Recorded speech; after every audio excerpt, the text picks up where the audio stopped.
and happy Financially Lit Tuesday. Hello, back at it again. I missed you all. Thank you for tuning in for another episode of Financially Lit, where we bring you news, tips, and tricks to help you wealth up.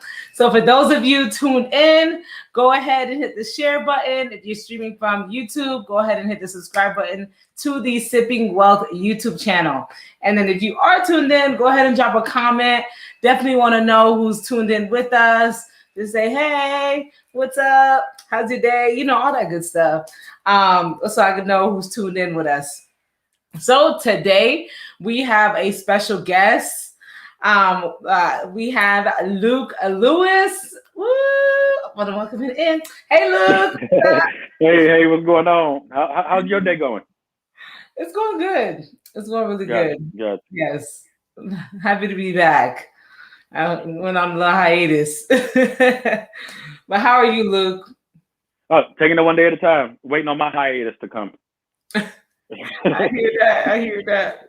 So y'all, today we invited Luke Lewis onto the show. So he's the CEO of Layer 3 Network and the sales director for X-Era Realty. So we're going to be talking about commercial real estate. So yes, there's a lot of talk in the realm of residential real estate and things like that.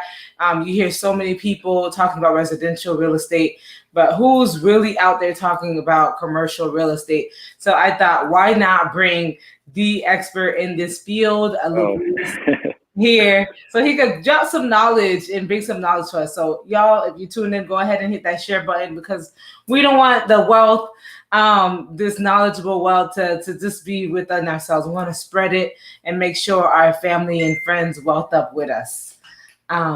Luke, yes, you can tell people a little bit about yourself. All right. Good afternoon, everyone. My name is Luke Lewis. As Wadleen mentioned, I'm the Director of Sales and Services for X-Era Realty, where we do, I would say, 95% commercial real estate and about 5% residential. And when it comes to commercial, it goes through the entire gambit of hospitality with regard to hotels and all the way to restaurants, medical facilities, so on and so forth. So our team, although it's a small boutique brokerage, we're lean and mean, and we're getting the job done. And we have a variety of individuals with vast experience in a lot of industries where we make sure that we lend that, even if it's not the deal that we're working on personally. If someone on the team needs some assistance, then whoever has the most expertise, we would start the dialogue going to make sure that we take care of the client.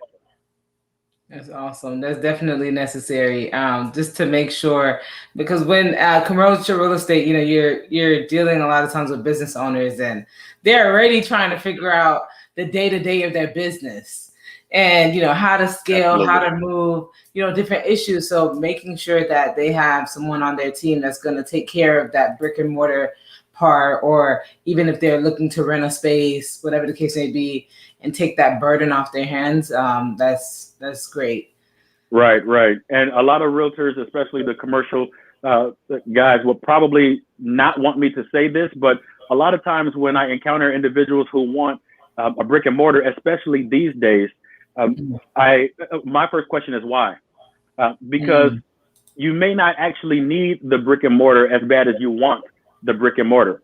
And so the biggest mistake that I see folks making when they're looking for, or when they're making the decision for commercial real estate, is they are not letting the numbers motivate them.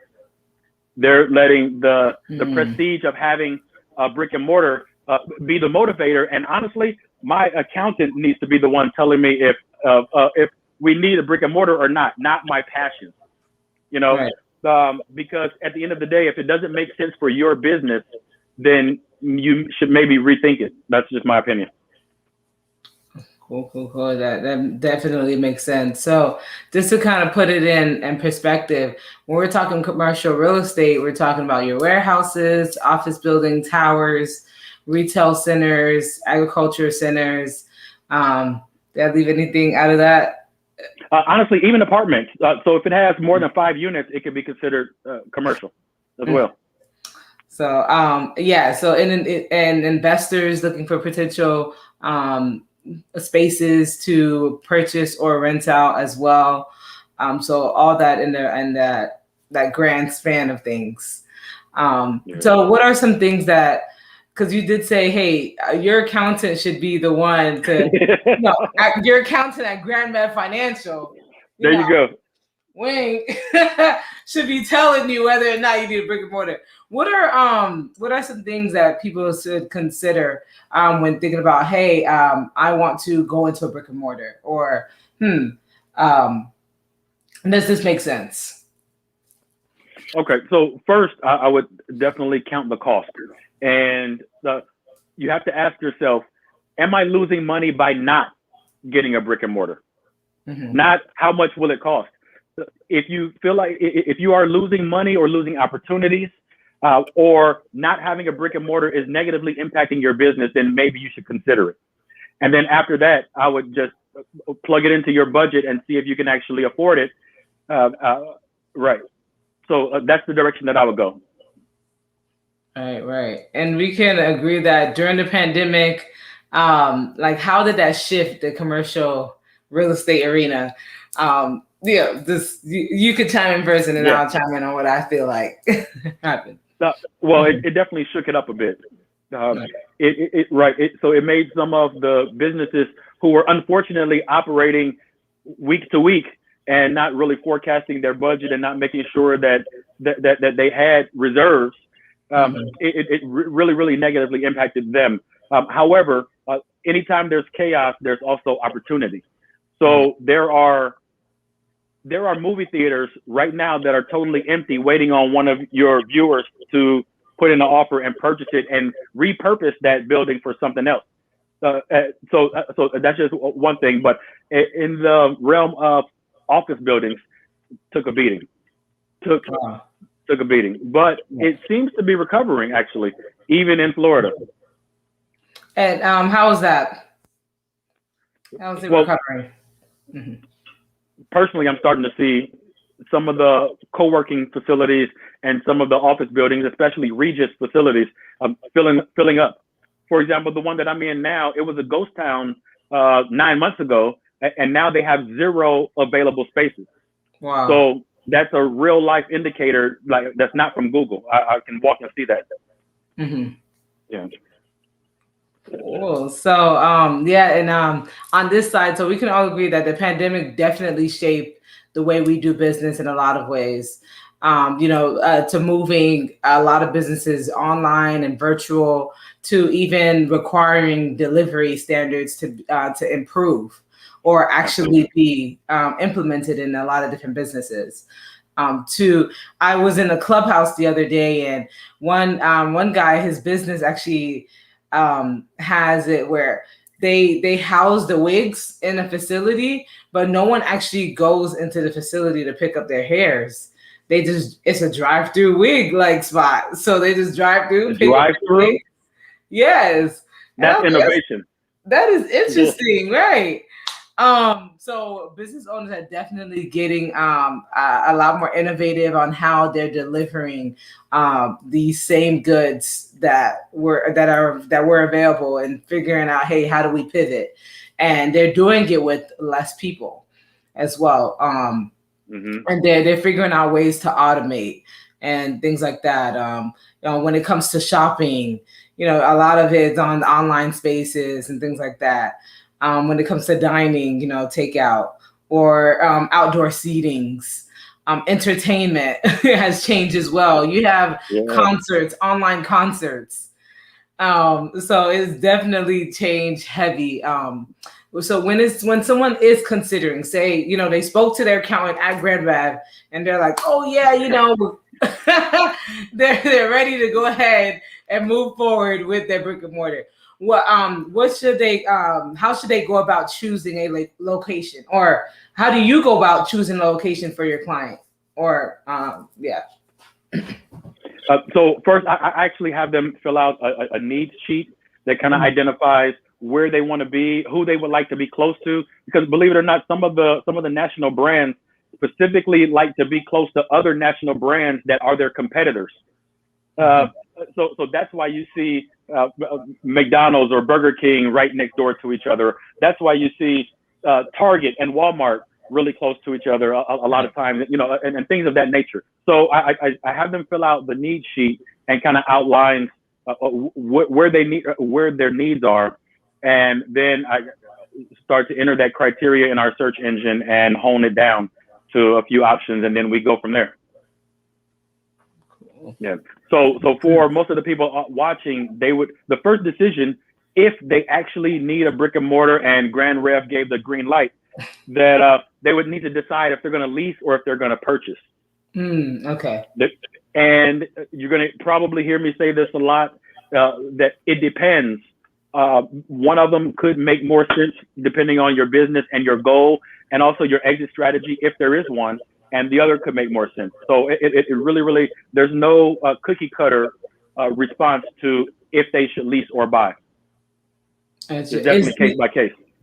How does, so when it comes to the process of getting approved for the lease or buy option, do they differentiate much, or is it kind of like the same approval process but different amounts? It's kind of similar. It is similar. However, with leasing, some landlords and some owners do not run a credit check at all. Some of them don't. So you're not going to get that with purchasing, of course. Right. So when it comes to the process, the very first thing in both of them would be LOI, and that's a letter of intent. Okay. And this is not a legally binding document. It's just an outline that shows the seller what you would like to offer, or the owner what you would like to offer for leasing. Okay. And once so they have the letter of intent, they're like, hey, this is what my offer price is, and the leaser is like, all right, sure, it's a go. Where do they go from there? Oh, great question. So for there, we would go straight to, for leasing, we would go straight to creating a lease. And a lot of times the landlords already have a lease drafted, and every now and then they lean on our brokerage to help them draft it, because some of them may not be as familiar with it, and some of them don't have a legal team, but when it comes to purchasing, we would create the LOI, like I said, and then after that, it would, once both sides agree, it would change to a purchase and sale agreement, just like for a residential property. Right. And once both sides agree on the purchase and sale agreement, we will move forward for the due diligence period and do all of our reconnaissance and find out everything that we need to know for this property to make sure that we can move forward. Makes sense. Now, as far as the amounts, what is someone looking for a purchase? What are they looking for as far as a down payment on a commercial building? Does it work the same, like a 3 to 5% on a residential? Like, how does that work? The golden rule is about 20%. There are programs that can, right. There are programs out there that you can get a little bit less, but prep for 20%. 20%. Yeah. You hear that? Right. And honestly, if you have, so say for example, we formed an LLC right now. Well, maybe not today, but tomorrow, right?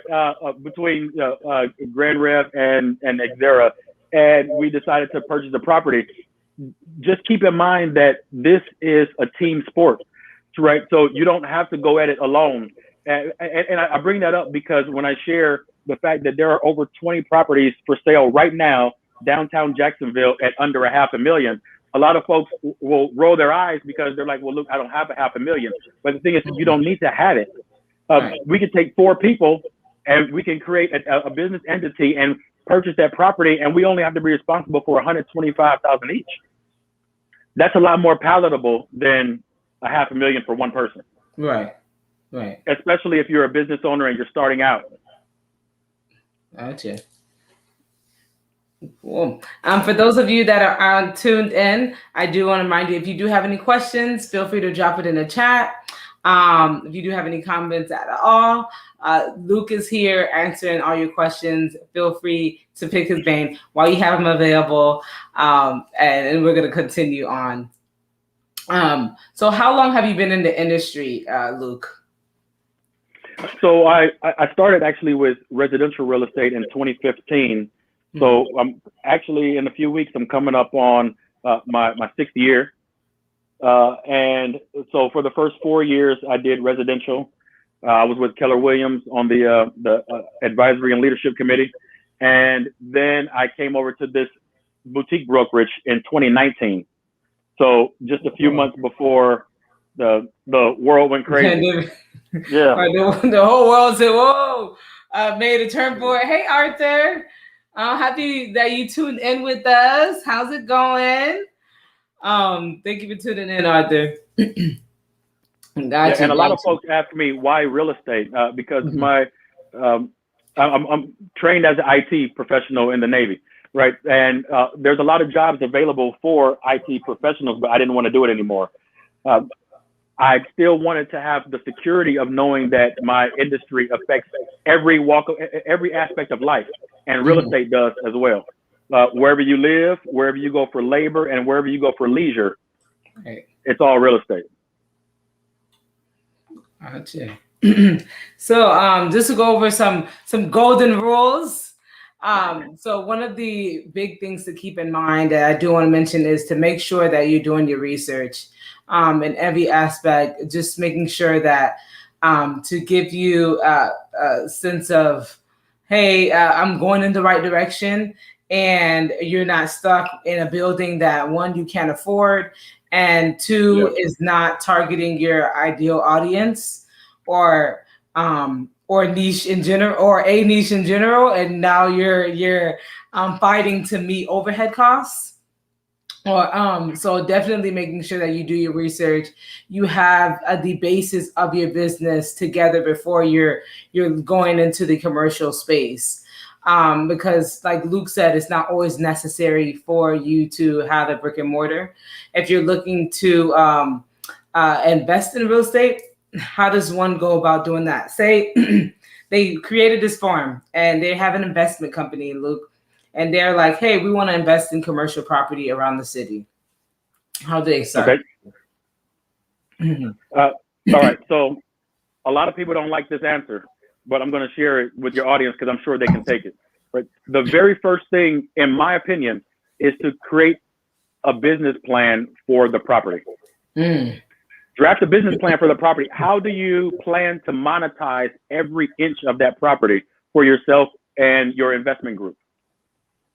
That would be the very, very first thing. And if that passes, if that cuts the mustard, if it passes inspection, then you start to look at financing options. It doesn't necessarily have to be a bank. If the owners currently own it free and clear, you may be able to do owner financing, which is a beautiful thing. And owner financing, just really, really briefly, is when the owner of the property, they no longer owe the bank anything for that property. They're only paying taxes, and they can act as the bank for you. And you would just send your monthly payments to them. Also, so after creating your business plan and establishing your financing options, then the third thing would be assemble your team. Get your CPA, get your electrician, get your general contractor, get whoever you would need to take this deal down and offer their expertise. Assemble them like Voltron and have a powwow. That's it. So, Luke just said, make sure you have that solid team. Make sure you're doing your research, and that business plan is crucial. Yeah, because you do want to make sure that you understand the full, like your business in full, before you move and get that type of overhead where you're like, oh shoot, now I'm responsible for a $500,000 building. And now you're stuck, or you definitely want to make sure that you're going into this with open eyes. So doing your research is crucial. Making sure that you have the right team members is heavy. Like Luke said, contractors, all that good stuff. Hey, so right now, I know that you had some work with Regency Mall and things like that. What is your perspective on the future of malls and things like that. I know like when the pandemic hit, like initially it hurt a lot of retail spaces, and now it seems like it's opening up a little more. But now that we go into the fourth quarter, which is our holiday season, what is it in your expertise? What is it looking like, or how do you feel about it? It's still not. It's looking a bit sad. I mean, let's just cut to the chase. It's looking a bit sad, but there's still a lot of opportunity. And I'm glad you asked me for malls in general and not for Regency specific, because there's some things going on I got to hold close to the chest. So for malls in general, I would say that there is a lot of opportunity to re-envision and change what the mall actually means. It doesn't necessarily have to be a retail hub for the entire city anymore. A lot of malls around the entire country are hurting, but it doesn't have to be the retail epicenter like they were in the 80s and the 90s. Right. It could be a recreational epicenter. It could be something like the whole, what is it, competitive. So competitive hanging out is a new thing now, right? Well, not necessarily new, but where we're axe throwing or we're top golfing or we're doing something like that. So when we create an environment where people come together and there's a little competition and they can hang out and jump on the trampolines and things like that, that could be a good direction for malls. They're still going to need food courts, of course, because once you attract the people and get them hungry, you have a captive audience. Yeah. Cool. Yeah, I definitely feel that in the mall arena, how it's one of those things that people are getting used to the new way of life, but they still want to hold on to what they're used to. Yeah. Right. So it's like we're in an awkward period where it's like we know we need a change and we're kind of like a little reluctant to it. But it's like, hey, a new wave is here. Like it's here and it needs to flourish in order for us to have a better life moving forward. So not holding on to how malls were before, where it's just retail. Exactly. But yeah, like, hey, having different types of businesses within these malls, and even buildings in general. So not catering to just one type of business, or but opening up that space like ViStar and having that rooftop restaurant on top of their building, in downtown Jacksonville. Beautiful space. Right. But it's like the bank is downstairs, and then you go upstairs, and you go to the elevator, and now it's a beautiful restaurant where you can overlook the city. So it's like, hey, you have these commercial spaces, but let's think out of the box here. It doesn't have to just be a bunch of office buildings. So I definitely feel like that's it's cool. It's innovative. It's interesting. It's exciting to see how everything's moving to this new way of life. And honestly, there's a lot of movement in real estate and in business brokerages that's really encouraging. I mean, because we also do that as well at our brokerage. We help folks buy and sell actual businesses as well. Okay. So I mean, that's a way to catapult your growth. If you actually purchase a company that is in an adjacent space. So prime example with realtors, there are realtors that have purchased mortgage companies and title companies and inspection companies, all under the same umbrella. So for example, if you own a salon and there's a beauty supply store for sale, buy it. That way you don't have to, Yeah. So it can help to exponentially increase your growth. Right. And you don't have to recreate the wheel. This is a business that has already been creating revenue. They may need some tweaks. They may need a review with Grand Rev, but at the same time, you're not starting from scratch. Right. That's the big thing. I mean, yes, we could probably build a house, or we could buy a house that's already built and make some changes to it. And so that's how I picture purchasing businesses as well. I mean, yeah, that's I'm glad you brought that up, because a lot of people think, hey, they think when they think business, they automatically think, okay, I'm building it from the ground up, and Right. it just alleviates so much of that beginning stage to say, hey, this business is already here, the building's already here, the stuff is in it. Maybe I need to put more inventory or little, knickknacks or make changes, like you said, but it's already here. The structure, the bones are here. The bones are good. I just have to do a little updating, so that it brings in, a little splash of paint on the wall.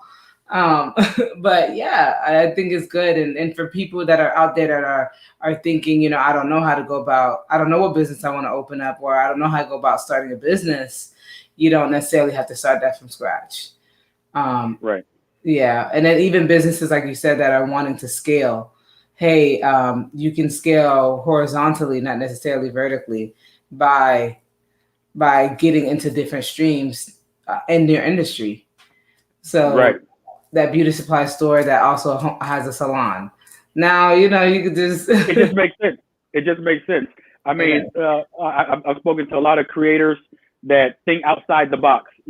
I'm working with a gentleman now who he's buying an entire condo building with it has about 180 units in it. He's buying the entire building, and he's turning it into apartments. And on the first floor, the entire first floor will be a daycare center. Because guess what? A lot of single moms or single parents, a lot of single parents, they travel to go to daycare, drop off the kid, and then they travel to their job if they're still traveling to their job. Wow. But to have, to have a daycare on the first floor of the apartment building you live in, it just makes sense. Yeah, right. That does. That's genius. Yeah. Something so small and simple is like change the whole game.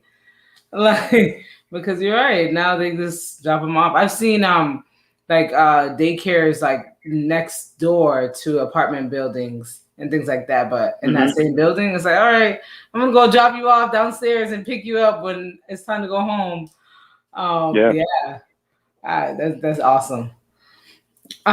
So when it comes to the value of the property, last question. If anyone else has questions, I know it's about 7 o'clock. Last question from me, at least. If you do have questions, go ahead and chime in.